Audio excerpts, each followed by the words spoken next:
There's some research around to suggest that human beings only ever achieve about 10% of their potential. Do you have any thoughts on why you believe this might be the case? Well, where's the instruction manual? Where is it in your life that you will give an instruction manual as to how to get the best out of yourself? What I'd like this video to do is to be the introduction into that manual. And what I'd like to do now is just share with you some thoughts about how we actually process and store all of our communication. This actually comes from the world of neuro-linguistic programming. It's the NLP Communication Model. Ultimately, what happens at an unconscious level is that we have about 2 million bits of information coming into our nervous system every second. And in 1956, an American psychologist by the name of George Miller wrote a paper called 7 plus or minus 2. And what this paper actually suggested was that our conscious mind can only handle 7 plus or minus 2 bits or chunks of information at any one time, and we filter out the rest at an unconscious level and without being consciously aware that we're doing so.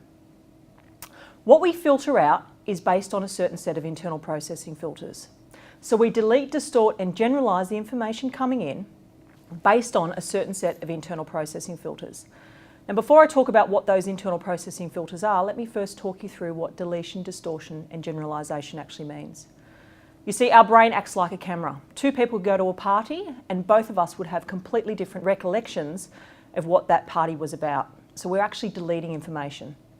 We also distort information. So anytime we hallucinate, we imagine or we visualise, we're actually utilising the process of distortion. And some of you would have had the experience where you've walked into a room and as soon as you begin to imagine that the room is blue rather than white, then we're actually utilising that process of distortion. And we also generalise information.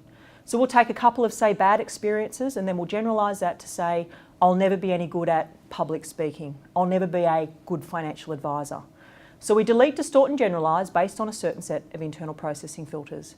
Now these filters are common to everybody, but the content that makes up those filters is different because we're all individuals and we've all had different life experiences.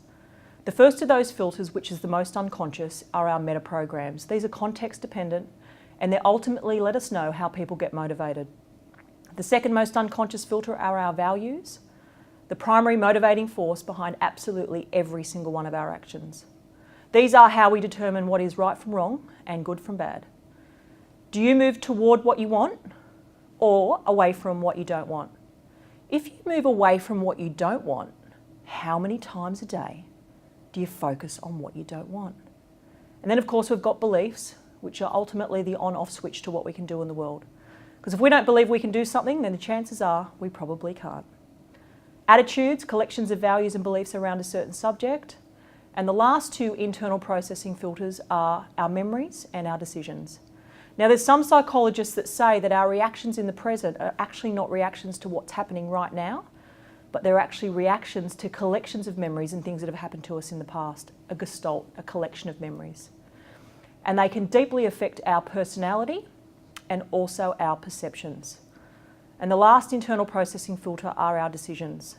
Decisions about who we are and what we're capable of doing, and in particular, decisions that have been made at an unconscious level and that perhaps are limiting, can often lead our life down a road that we didn't originally anticipate. So all of the information coming in is deleted, distorted and generalised based on all of those processing filters. That will then determine what information is retained, and our brain will create an internal representation of that event, so a picture, a sound, perhaps some feelings or some internal dialogue, some conversation. It will combine with our physiology, so the way that we carry ourselves, the way that we hold ourselves. It will create an emotional state of mind, and then that will drive absolutely all of our behaviour. You see, anything in life can be fulfilling if you know how the game works. All we need to do is organise the game how we need it.